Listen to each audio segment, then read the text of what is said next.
ای کاش زندگی به مثل عالم فوتبال می بود. شوخی ها را پس می دادیم و غم ها را اودر می زدیم. از سیگار و عرق و زنا زشیته می کردیم. از وطن دور بودن و غریبی را زمین نمی کردیم.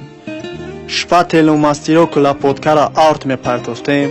پتین کردن و گرانیستا گذاشتن را کراسنی کارتوشکا می دادیم. با دستگیری یکدیگر در وطن خود کار می کردیم.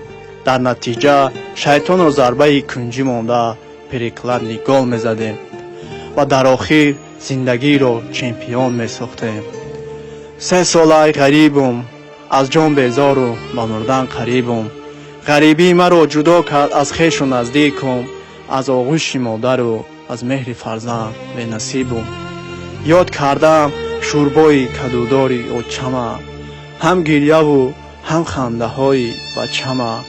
ای غریبی لعنت به تو، ندیدم راه گشتنای بچمه.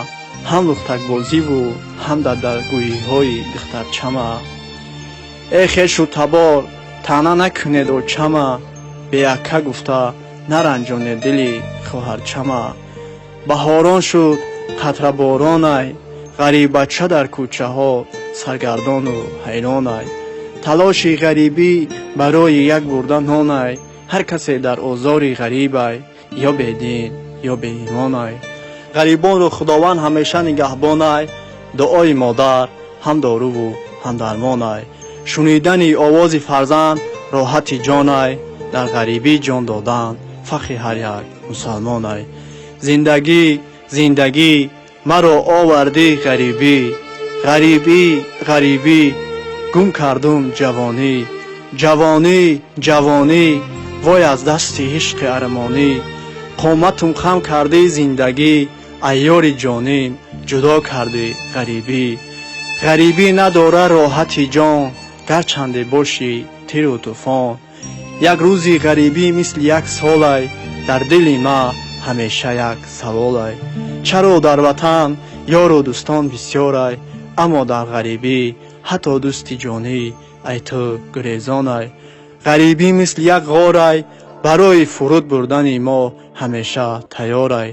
سخنای من در وصف غریبی بسیارای، اما برای ایجادش وقتی زیاد در کارای. کسی در سخنم طرفدارای، یا برادر یا خواهر جانای. ای غریبی مرا رنجور کردی، دور ای مادر و بی وطن کردی. ای دوست از کوچه غریبان گذر کردی، چرا به حال من افتاده نظر نکردی. گرچنده که نظری تو به ما نرسید، اما آن طعنه تو به جان رسید. خواستی مرا در غریبی رنجور سازی، اما تیرت به نشان نرسید. کسی به غریب ضرر رسانید، هیچ وقت به مقصد نرسید.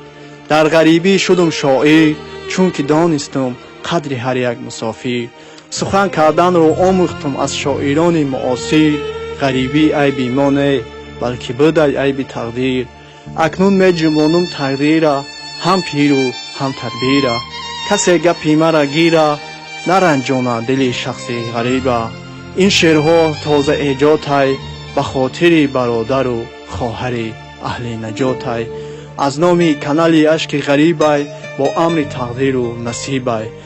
غریبان برکت در کشلیکاتان، حرکت در کارهای خیرتان. یک تن صد شوه خاک گیرین زر شوه، همیشه آزمونا بسیارتر شوه. مهر مردم به یکدیگر زیادتر شوه. به حولا گفتن دهان شیرین نشود، دعا را زیادتر کنید این سیزن کارا بسیارتر شود.